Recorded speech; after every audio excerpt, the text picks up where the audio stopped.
All right, everyone. Welcome back. Welcome back. Welcome back. Man, Commanders took a mini bye week. I had to take a mini bye week, man. It was tough. It was tough after watching um, Chicago put up 40 on us. It was tough to come back to talk to you guys and give just give my honest opinion about what happened throughout the game. So that was tough. So I needed a little break. The Commanders obviously needed a break, and I just wanted to just sit back and simmer to think about where do I think the Commanders go from here. And to be honest with you guys, I don't really know. I don't know. I don't know where we can go from here. Our schedule is rough. I think I saw a rank that had us like the third ranked number 3 in the toughest schedule, remaining schedule. We got some hard teams coming up, but as every week we gotta take it one game at a time, one game at a time. This week we going down south, down to Atlanta for a tough game. That's gonna be a tough game. Every game is a tough game for us. But games like Atlanta, the Giants, Chicago, those games are extremely tough because we think we deserve to be winning those games. And when you up in their city, they think they deserve to be winning those games. So those gonna be tough. That's gonna be tough. You Commanders had some injuries. We lost our safety that's going out. That's gonna be out for a couple weeks, and then we lost our special teams ace Reeves, who's gonna be out for a couple weeks. Our safety Force, he's gonna be out separated shoulder for a couple of weeks, and that should give other people a chance to step up, especially our second round draft pick Martin, who swear up and down the coaches swear up and down can't get on the field because he got guys ahead of him. But hopefully he sees opportunity with Ford's being injured. He sees opportunity and sees the moment to get on the field. Um, and it should be some good overall gamesmanship. To see him on there, I didn't want to lose Fords, but also wanted to see our second round pick. If we drafted him so early, I don't know why he can't get on the field. So, but some of the big changes that didn't happen that I think a lot of people was hoping happened was either Ron Rivera was removed or Del Rio was removed. Neither one of those moves happened. I'm still like 50-50 on those, especially Del Rio, because our defense has been playing horrible. They have been playing horrible. Guys seem like they've been out of place. Don't really know, what to do, what's going on. They've been giving up. I think the average of 32 points a game. Guys are getting beat up and down. The linebackers are slow to react. The defensive line haven't been fulfilling as, what we had hoped for them guys to be doing. It's been rough. But they didn't make no changes. I'm not surprised they didn't make no changes, but um, it just is what it is. Del Rio, his defense has started out slow for the last couple of years, and they always seem to turn it around somehow, somewhere. They're turning it around and get things squared away. So um, that's a positive, and I hope that we can still turn it around. Hope we can still turn it around. Um, hope our front four could come alive. Our linebackers, as you know, is one of our weakness of the of just the guys have been out there in our secondary has struggled. Forbes still had a somewhat rough game. I don't think it was too bad, no worse than anybody else that played this past past Thursday game against the Bears. I think he came out, he's still learning, still a rookie, so we got to at least give him a chance to try to learn some things because um, he got to get his strength up, get his weight up, get his strength up because guys just seem like they just pushing him around. So, and then again, he's just a rookie, he's still learning. He's not coming out there and we expect for him to be a shutdown corner or be dominant. My whole thing is that Del Rio and the rest of those guys need to do what they do and to help them when they need to help them, but not just him, but Fuller, St. Jude's, all those guys, the linebackers, all those guys need help. Danny Johnson came in there, he replaced Forbes, and what he do his first play, he get beat right up there for a fade route. Should have been a touchdown. So, again, he was left in one-on-one coverage, which he shouldn't have been. And that's something that we need to change, something that we need to look at. And I hope they looked at scheme wise over these last couple of days and been like, we need to change some things up. We need to change the way how we put pressure on the quarterback. We need to change the way how we blitz, how we play zone, and definitely we need to change the way how we play man. All those things need to be looked at. And it's just surprising to me that our defense played the way that they had. We played good last year, and that's last year. We lost some key players with Holcomb and Bobby McCain. Our secondary's coach left. We lost a lot of key pieces to the defense that people don't talk about. And we need to add a steady rotation of our players on that front four. Maybe we need to get some rotation in at linebackers as well, because guys are not filling the role that I thought they was going to, or many other people had thought. So our defense has some issues. We got to fulfill and just get things going. But I think they could turn it around. Our offense, on the other hand, we always started off slow on our offense. Started off slow the last couple of games. We rallied to get the Bears back, to try to get back in the game with the Bears. They're still putting a lot of pressure on Sam Howell to do a little bit more than what we expected, because I expected our running game to push it and run the ball and be good at running the ball. I didn't expect for Brian Robinson to get 5-6 carries for 10 yards, and the other boy Gibson, I don't even think he ran the ball against Chicago. But that happens when you fall behind. That happens when you throwing the ball, you go 3 and out, 2-3, 3 and out, and you kicking the ball back to them, and they scoring. That happens. Howell did play well. Got the ball out, hit Logan Thomas quite a few times. I think Logan Thomas, man, had like 9 catches or something like that. But Logan Thomas had 9 catches, but where is McLaurin? Where is Dotson? Where is Samuel? Those guys, I believe, should get more equal or more catches than Thomas, because those are our explosive players. So they gotta, enemy gotta find a way to get those guys the ball and be able to move the ball and be explosive. So it's a lot of things on that we need to work on.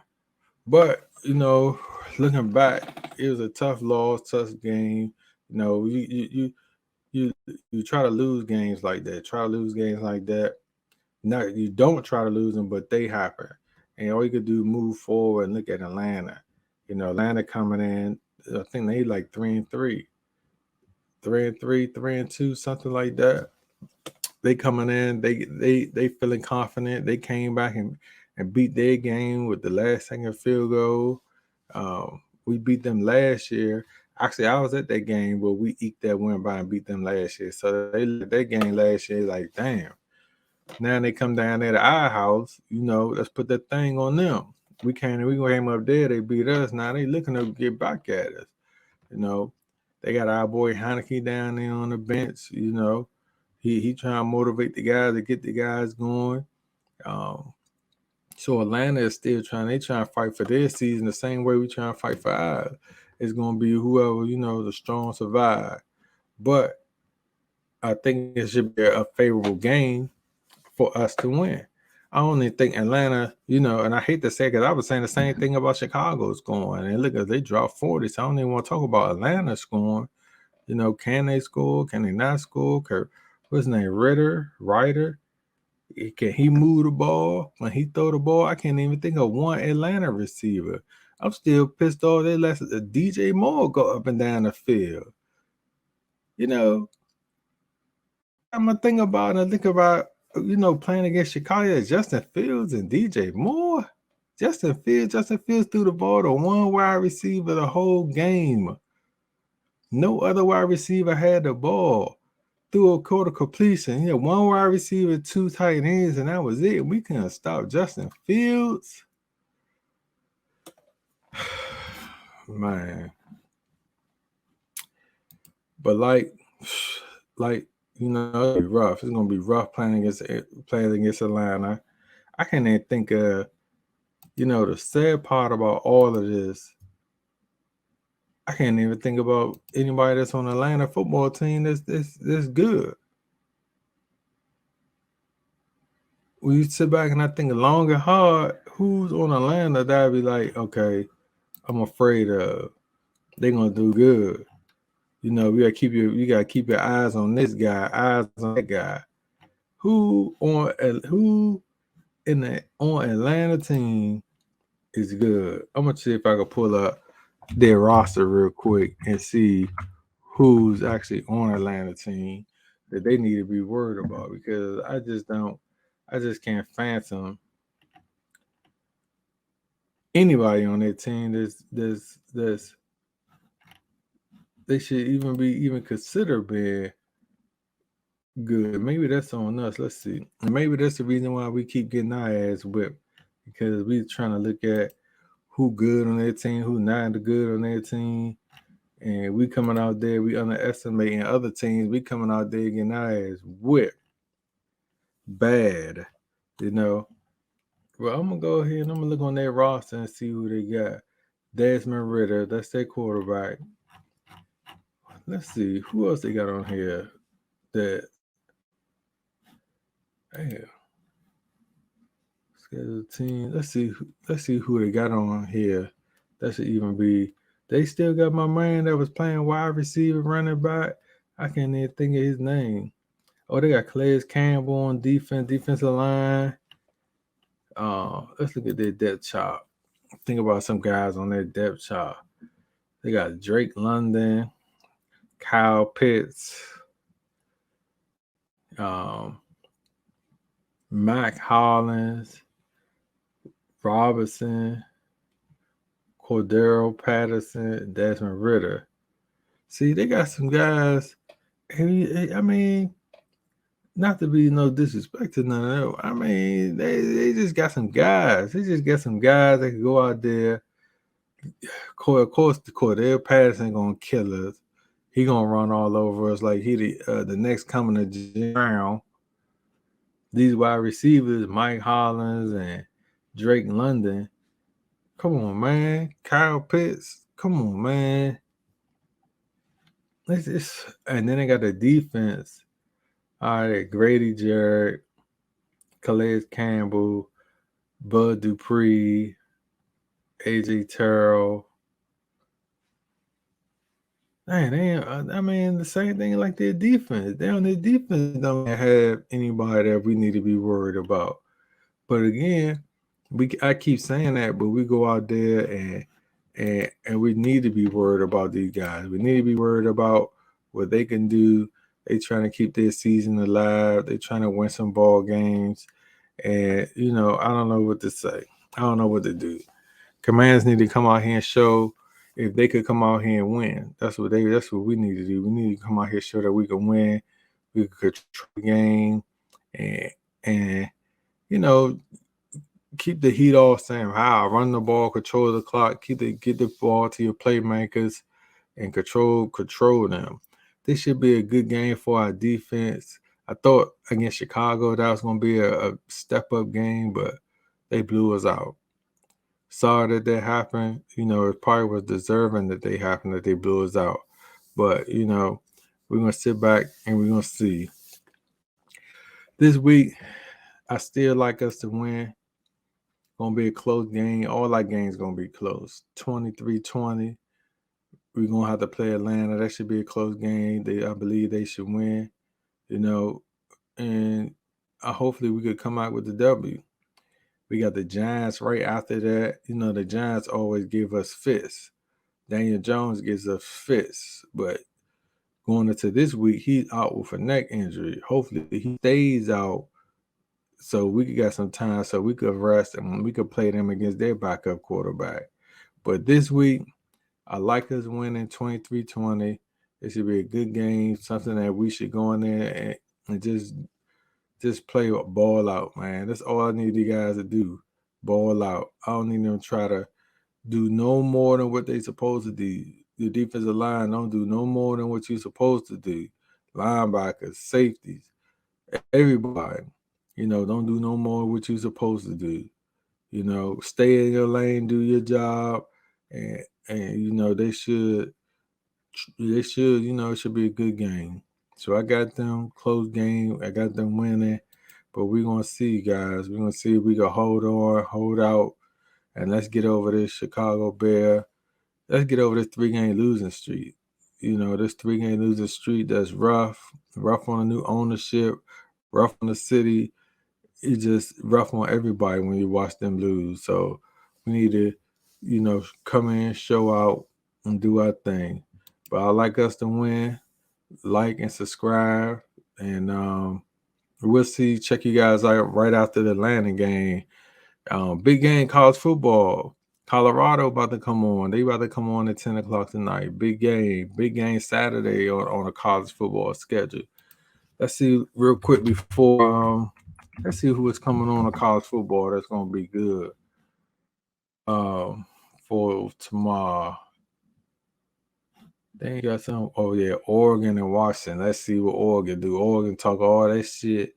Now they finally about to play somebody good, and let's see what they gonna do. USC, Notre Dame. That's another one. Miami and North Carolina. So they got a couple good games for college football games coming on tomorrow. It should be all right. We're gonna sit in there and watch the games, chill out. But again, like and subscribe. Commanders play. We're gonna see if we can do our thing. We're gonna see if we can hold on for the W. It should be a rough game, but I think they should be good. All right, we'll see you guys on the aftermath right after the game Sunday. All right, peace out.